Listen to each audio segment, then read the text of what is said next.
Welcome back, painting friends. Today we are going to paint a fall moonlit forest. The colors you're going to need they're the primary colors, isn't that easy?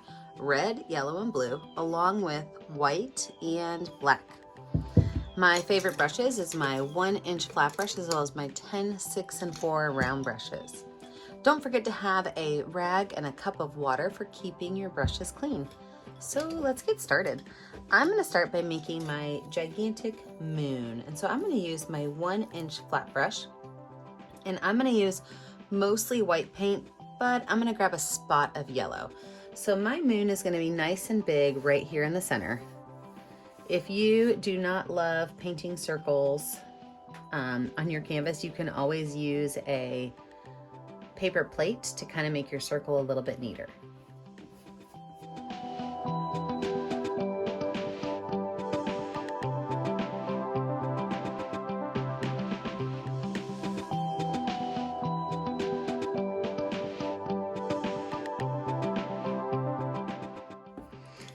Now that my circle shape is on there, what I'm going to do is I'm going to take this brush and just wash it off and set it aside. I don't need that color anymore.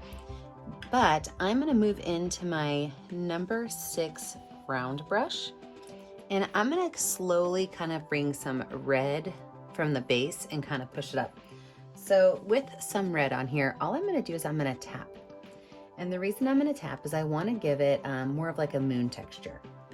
Now I am going to be painting the whole outside blue, so it doesn't really bother me if I have some outside up here. So I'm just going to take these colors and I'm just going to kind of dab along this edge and maybe just kind of go up towards the top of my moon, but I don't want to go too far up, okay? Maybe like about halfway. And then on this side over here, I'll go up a little bit higher so that it's not totally nice and neat. And then really, I'm just going to kind of make a gentle wave of color in the center. So just about this whole space right here, I'm going to dab with color. And some of it's going to be lighter, some of it's going to be darker, just like you have on the moon. You're going to have those different facets of some areas are dark, some areas are light, and then we're going to slowly kind of take those areas and blend them up towards the top of the moon.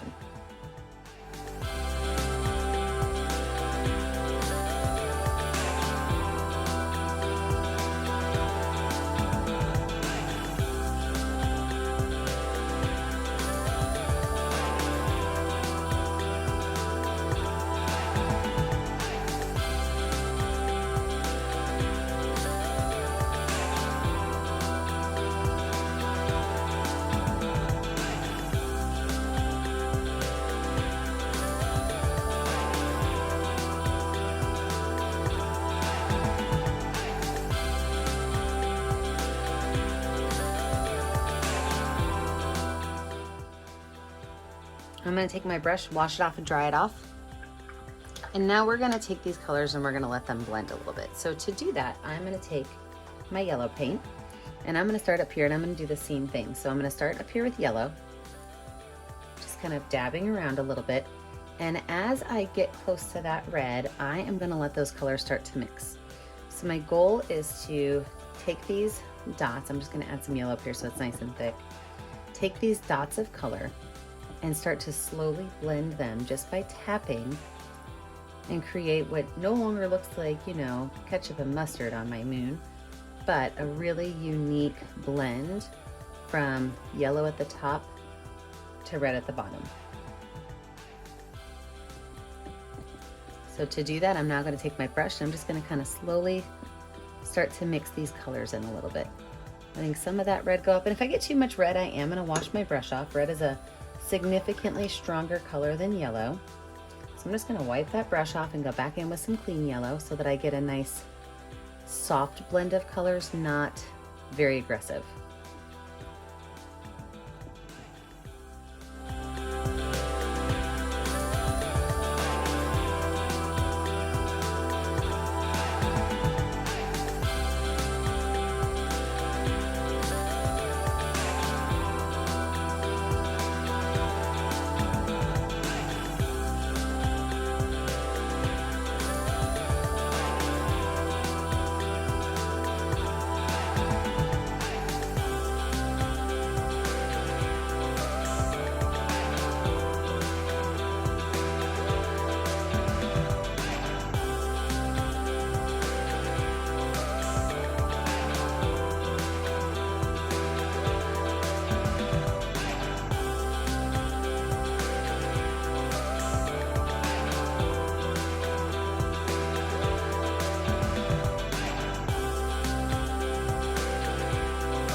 can take this brush and wash it off, wipe it off, and leave it to the side. Now, you may have to wait till your painting dries to do this next step, but we are going to paint everything around our moon blue. I don't mind that red mixing in and making my blue a little bit darker right here at the base, because it's just going to make a nice pretty purple. But I am going to be a little bit more careful at the top because I don't want green.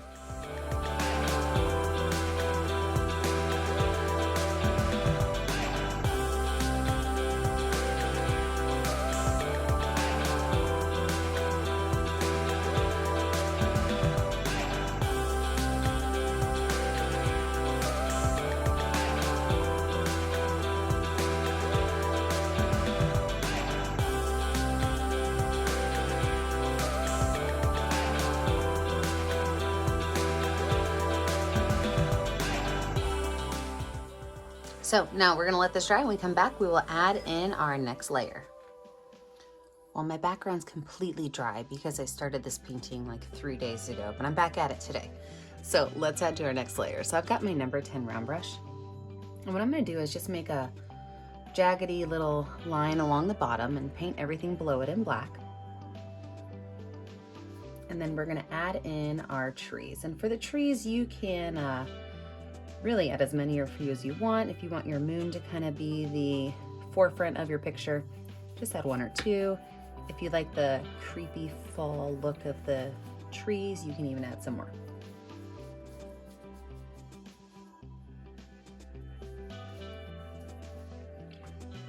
So when I make trees, I like to make them in a Y shape. So that means that I kind of start with skinny little lines that make the letter Y. Okay, and then from there, I can go in and I can add on extra Ys, or I can add on, you know, extra little branches to my Ys. So that's kind of how I like to make my trees. Now, as I'm doing these, and again, you can make as many or as few as you want, I will go in and kind of thicken them up after I have my basic branches laid out. So once my branches are laid out, I take that same brush and I start at the tip of each branch and I just kind of pull them in all the way down to the base. And what that does is it visually helps your eye see that it's all connected, because if you leave some like this or like this, you're gonna tell that it wasn't finished. So by making sure that you start at the tip of each and pulling them all the way back down to the base, your base will magically thicken up on its own, and you'll have that look that your tree was meant to be together.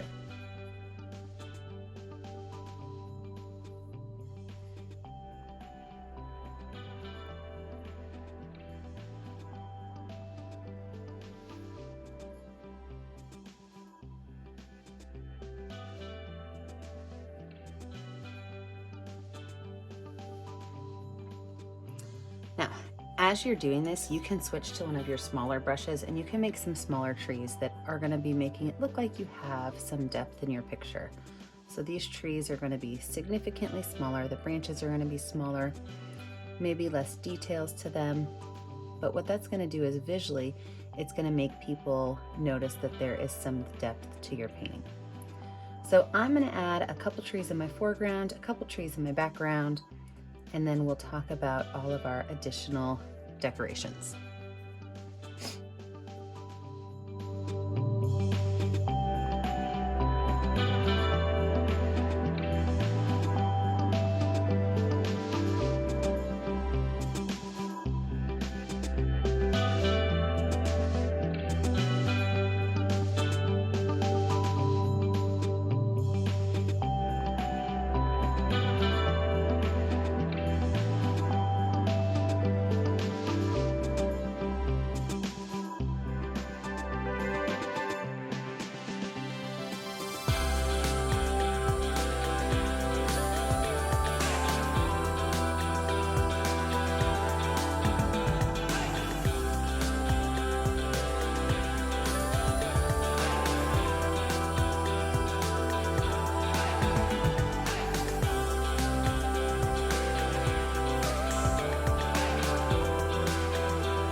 same brush, I'm gonna go in and at the top of some of these trees, I'm gonna add just the remnants of the leaves that are left. You know, not all the trees lose their leaves this early in the fall, but I'm just gonna add some remnants of leaves by just kind of dabbing and dotting at the top of some of these branches.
Go ahead and take this brush, wash it off and set it to the side. Now we're gonna make just some low-lying forest brush. And so to do that, I'm just gonna make a couple of skinny lines that kind of pop up. And you can make these into some grasses, or you can even take some little dots and kind of add them to the edges to be some leaves on this little forest brush. You can throw up some little grass lines, or you can take those little lines and add some dots on them to make them forest brush. Your choice totally. I'm going to do a mixture of both.